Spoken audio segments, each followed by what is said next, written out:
All right, so this is for the sojourners of truth, everyone looking for truth at this time, the children of Yasharel who are still asleep and scattered um, throughout the nations.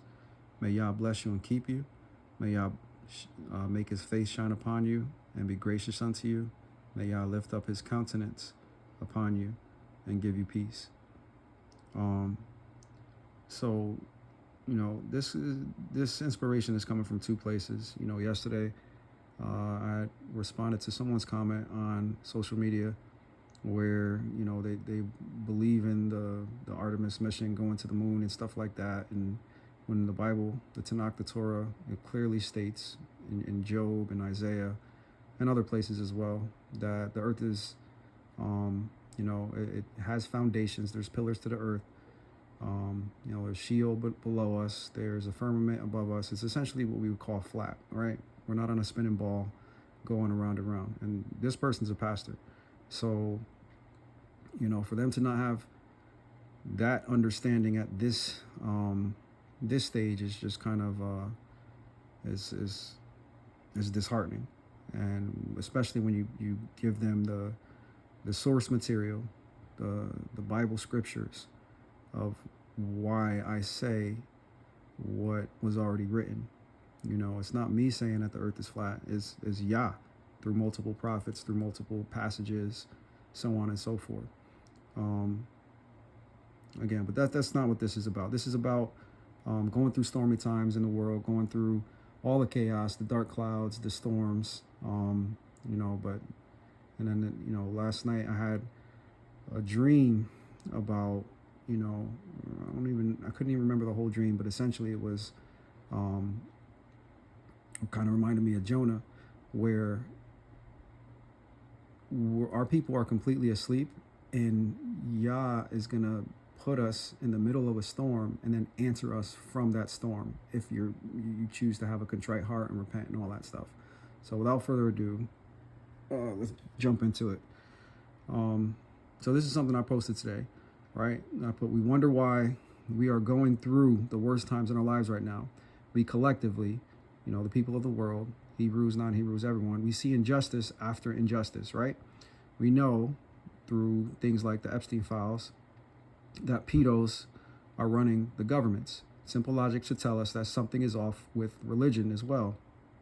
A lot of pedos in there, the Roman Catholics, but we refuse to dig deep. In Deuteronomy 8, verse 3, it clearly states, but by every word that proceedeth out of the mouth of the Lord doth man live. And that's from the King James Version, and it's obviously shortened up. So my question is, why aren't we trying to understand the words when it clearly say, by every word that proceedeth out of the mouth of the Lord doth man live, right? We would, in the Bibles today, there are many misquotes from Hebrew to English or whatever language you speak, Spanish, whatever, and many mistranslations. You have to go to the Hebrew words to find out truth and understanding. They have this tool called the Strong's Concordance. They have it in book form. You can order it off of Amazon. They have it online on Bible Hub. You can use the interlinear form as an app. Here, I'll show you really quickly. You can go to any word that's written in the English on the bottom and the Hebrew on top. And if you click on the number, it tells you, everything you need to know about that word. So if you slow down and you take time and you go word by word, it tells you how it's used, how many times it's used, where it's used, in the context that is used. So when people want to say I'm quoting stuff out of context, so nope, I dug into but a lot of the different context of when certain words are used to get the clear understanding of what Yah is saying to us and to his people. And that's how it needs to be done. That's being a good, I think the Christians call it being a Berean or something like that, being a good Bible scholar, right? But that's what Yah wants us to do, because that's what he says, Deuteronomy 8:3. Out of every word of mouth that proceeded out of the mouth of the Lord doth man live. So why are we trying to understand the words? All right, we settle for being spoon-fed lies by pastors controlled by this evil system. Most of the pastors here in America, they have to go through seminary. And through that process, they say, you know, they're taught to start people off in the New Testament. They're taught to, you know, give the Roman and Greek version of events first. So then when you go back and you read the Old Testament, it seems like you see Jesus everywhere, right? But that's completely incorrect. And that's part of the witchcraft. That's part of the lie. You need to learn to think for yourself, to discern for yourself, to read the words on the page for yourself, and comprehend what really was said, obviously through prayer. You know, if you're praying before you're reading scripture and then you just look for the answers throughout the day, they will come. They'll come in the form of messages from other people, coincidences. You'll be like, oh, shoot, I was just talking about that. And then, boom, the answer's in your face of whatever you're praying about. But you got to be serious about it. You can't do it. You know, you have to be all the way in. So if they went to any type of seminary, they are blind. It's the blind leading the blind at that point, right? Going to church on Sunday doesn't make you a good person. Paying tithes to an evil system doesn't make you a good person. You may feel good, and that's where they get you. They could give you all these emotions to get you in an emotional state. You may feel good, but that money, which is, you know, the conversion of your time and your energy and your life force, it goes right back into the beast system and supports its growth, right? Just think about it. All of these, and this is news from when I was a child, and I always wondered, why are the pastors getting away with raping kids and being a certain way, and just getting transferred from district to district or from state to state instead of being held accountable? It's the whole system that's in on it. That's what's wrong, right? And once you understand that, you know, everything kind of opens up. Yah teaches through obedience and experience. You don't need a pastor. You need dedication and committed mindset to learn truth wherever it may take you.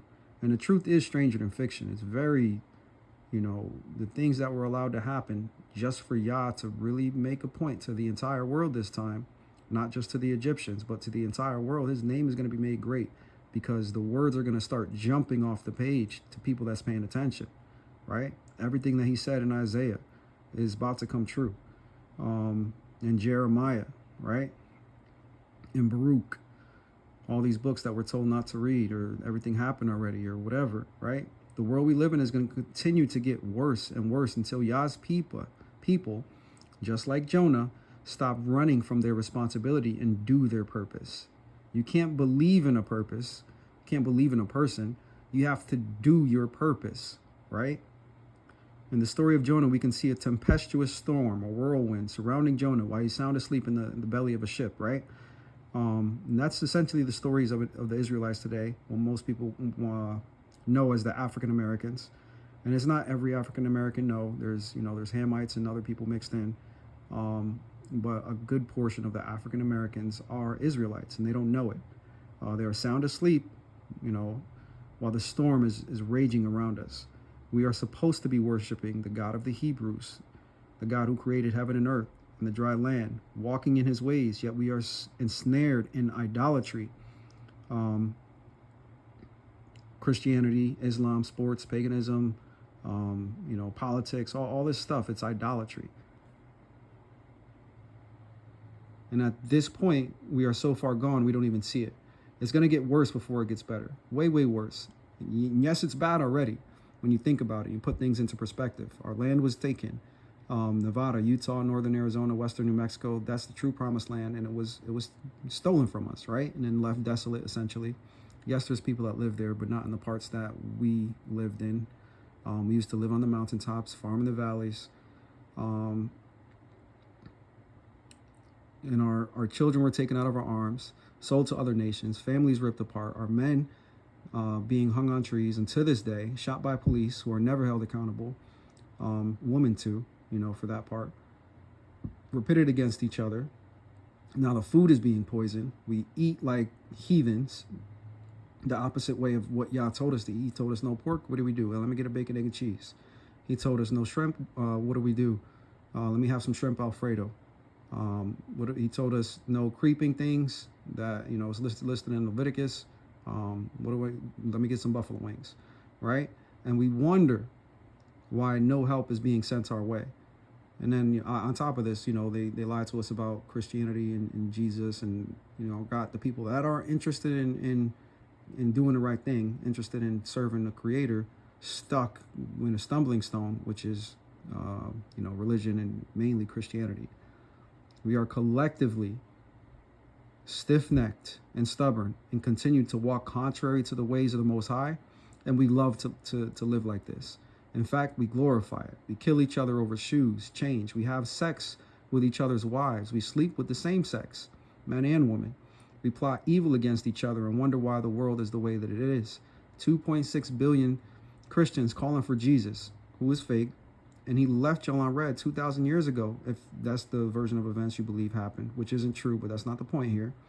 If we can get two people to call on the true God of Yasharel with a pure heart, he may relent of all of this and show his face and gather his people and the people that are sojourning for truth, but are just confused because the enemy is very tricky, right? Because it's through the lineal descendants of Isaac, the tribes of the 12 tribes, that the land is going to be restored and things are going to be made right. But they have to wake up first, and they have a responsibility. So they have to come out of idolatry, or at least understand what it is.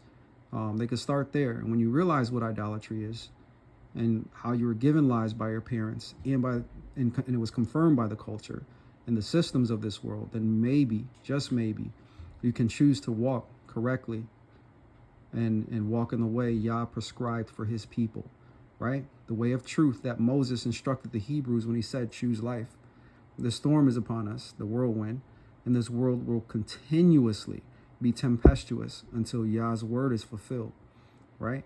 So, and then I just give examples about situations in the Torah where, it was a stormy situation, the whirlwind, and then Yah shows up, right? And the condition of the people's hearts in the stories of, we'll read through a couple of when Yah answered them, though.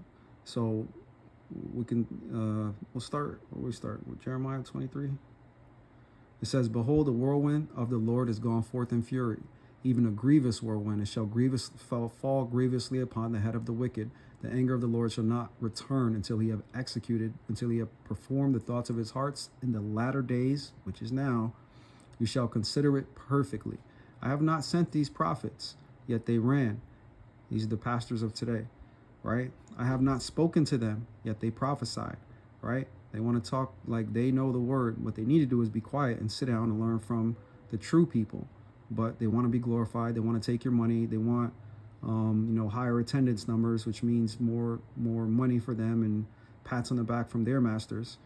But what does Yah say? He said, if they would have stood in my counsel and have caused my people to hear my words, then they should have turned them from their evil way and from the evil of their doings, right? So yes, Jeremiah is talking about the people in that time, the true Israelites, but it also applies to today's world.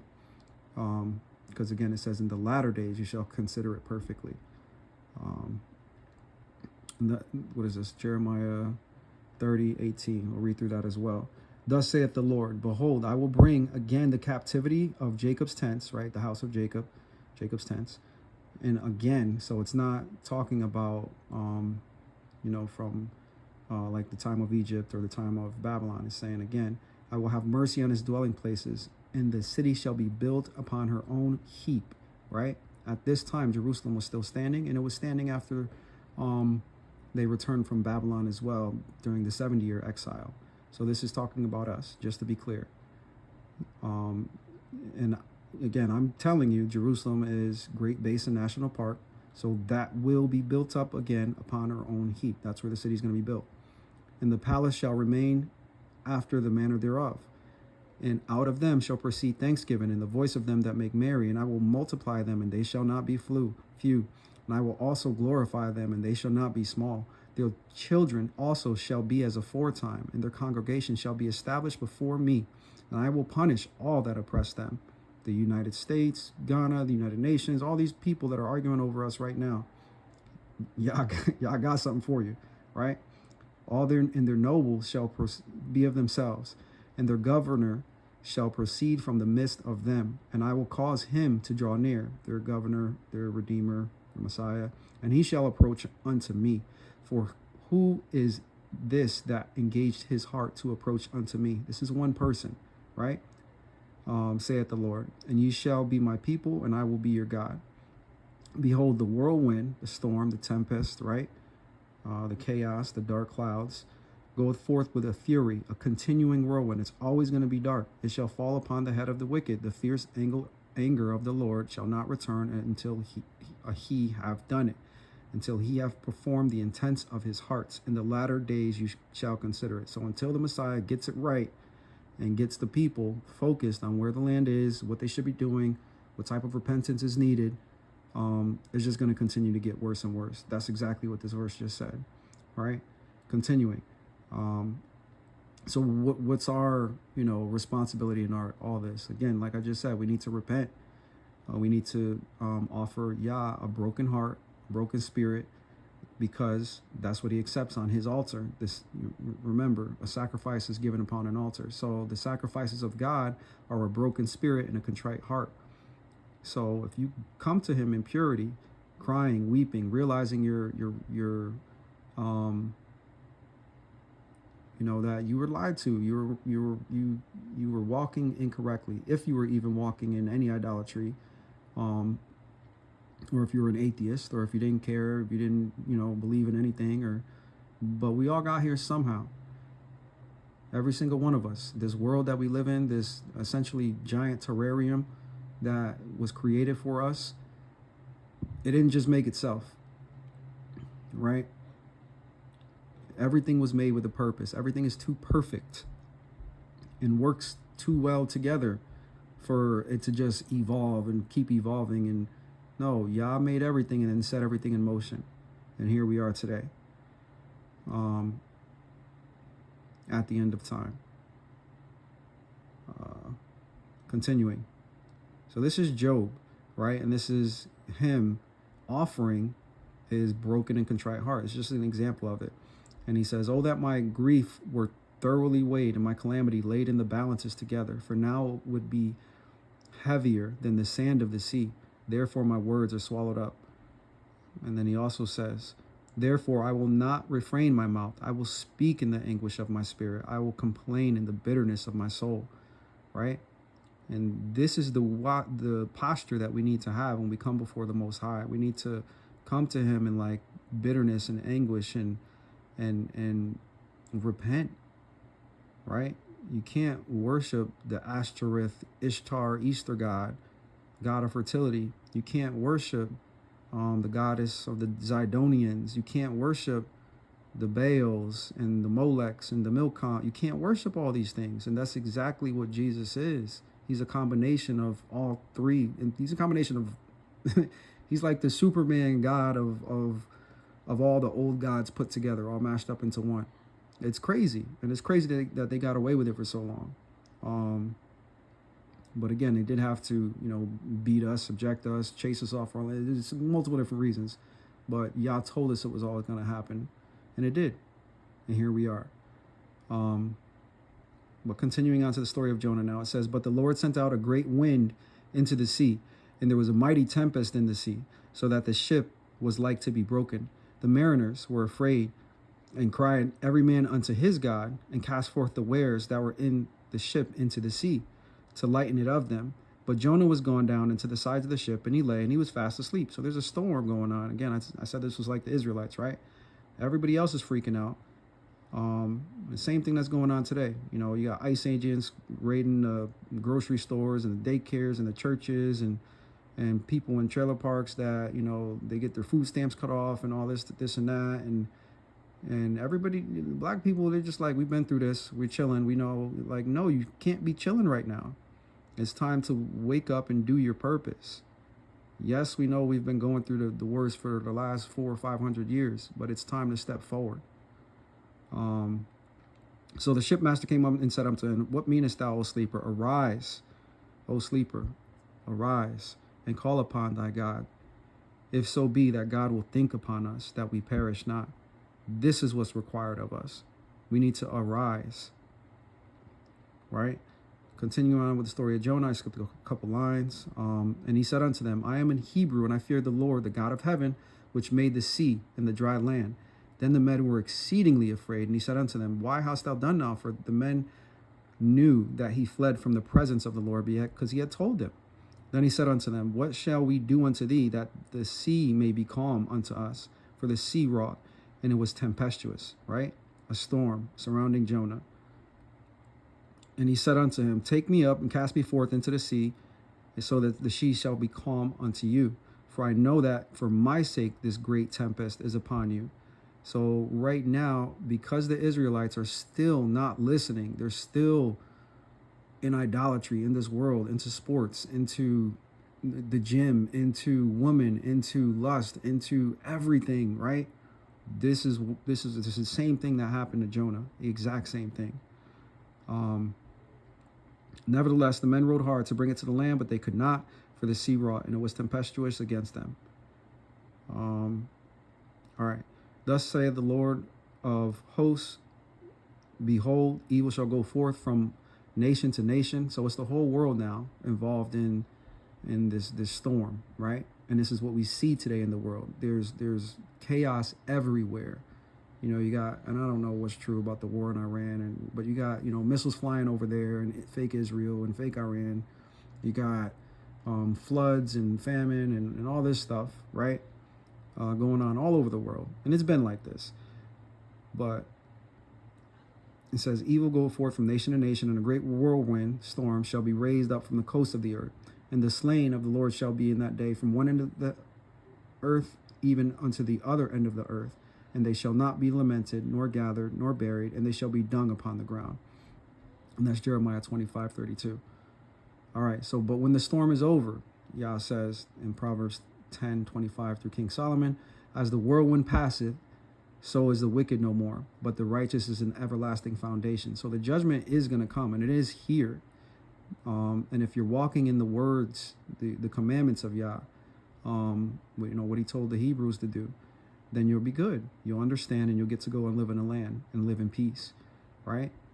That's the only thing that's going to save you at this time, is understanding Yahayasha. Yah is salvation, not any other name, right? And when you start to walk in the ways of salvation, the ways of Yah, then you will be saved. Then you'll know to put down the bad food, to you'll know so much more about reality, right? Yeah. All right. Just trying to think where else I can go with this. So what's coming is a flood of knowledge, a flood of truth, a flood of righteousness. That's what's on our doorstep right now, right? And it's already started to sprinkle. We can see, again, through the Epstein files, what's really going on at the top. And that's prompting people to run to religion right now, which eventually is going to turn to the true truth, right? And why do I say that? Just because that's what the word says. It says, They shall not hurt or destroy all of my holy mountain, for the earth shall be full of the knowledge of the Lord, as the waters cover the sea, right? That's a flood imagery, right? For the earth shall be filled with the knowledge of the glory of the Lord, as the waters cover the sea. Again, flood imagery. A flood of truth is coming. And then people are going to start waking up and walking correctly, and through all this, Yah will be glorified. And all of these words that were written oh so long ago are going to be like in your face, right? Behold, I will do a new thing. Shall it not spring forth? Shall you not know it? I will even make a way in the wilderness and rivers in the desert. All right, so literal and metaphorical. Rivers in the desert. Death Valley? There's a dry lake bed that's coming back to life. Or whatever they want to go, zombie lake bed. However you want to frame it. Go look this up. You can Google it, right? And that's all of those wadis in Israel, the real Israel, the true Yasharel, which is what we call today Nevada, that are sandwiched in between the mountains. Those are going to fill up with water pretty soon, right? It's happening already. But it's also metaphorical in the sense that the flood of truth is coming, right? The beast of the field shall honor me. It's not talking, it is talking about, like, jaguars and other animals. but it's also talking about the people, like Nebuchadnezzar, who are like beast, right? So the people that weren't originally knowing who Yah was or is, they're gonna understand, and they're gonna give him honor and glory and walk in his ways. The dragons and the owls, these are all different types of people, all different ethnicities, different types of cultures.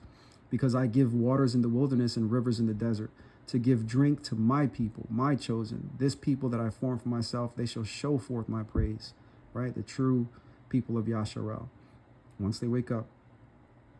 And again, what am I talking about? Truth is coming, right? So, and this is from Isaiah 57, and shall say, cast ye up, prepare the way, take up the stumbling block out of the way of my people. The stumbling block is idolatry, Christianity, all of the things that have been keeping us back from walking in Yah's ways, right?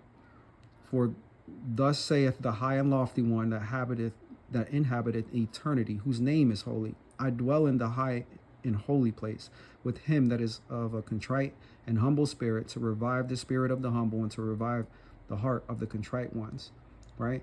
It's not to have people believe in my son. It's to revive your spirit, to set you right, to get, to set things back in order, because right now they're completely out of order. And then the last thing is Isaiah 55 verses 10 through 13. Again, imagery of the flood, imagery of what rain does to vegetation.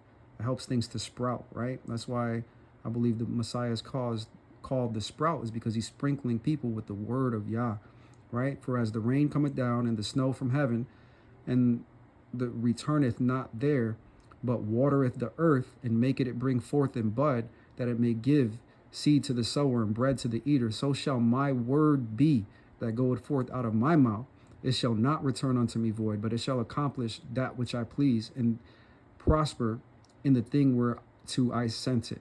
For you shall go out with joy, his people, and be led forth with peace, his people. The mountains and the hills shall break forth before you into singing, and all of the trees of the field shall clap their hands. Instead of the thorn shall come up the fir tree, right? So that's literal, metaphorical, because right now in Nevada, there's a lot of sagebrush, a lot of thorns and thistles and thickets and all that stuff. But instead of that, once the land is reflooded and our spirit is renewed and revived, just like it says up here, because our spirit's connected to the land, things they don't teach in school, right? But once we become happy and joyful and start truly walking in the ways of Yah, that land is going to be transformed, right? Instead of the thorn shall come up the fir tree. A fir tree is like a seed producing tree that produces more seeds. That's the fruit of the tree, right? So that's a type of person as well. Those are your priests. And instead of, because they plant seeds in other people's hearts, and those seeds grow, and once those other fir trees grow, it plants seeds in more people's hearts, right? Yah wanted a nation of kingdom and priests. That's your fir tree. And instead of the briar shall come up the myrtle tree, and it shall be to the Lord for a name, for an everlasting sign that shall not be cut off. All right. So again, flood of truth is coming. The storm is upon us. It was time to call out to our Creator, Yah Yasha, Yah salvation, from the middle of this whirlwind that we're in. We could all see that things are wrong, that we have not been taught correctly, and I'm just trying to help people see correctly. May Yah bless you and keep you. May Yah make his face shine upon you. May Yah be gracious unto you. May Yah lift up his countenance upon you and give you peace. Salah.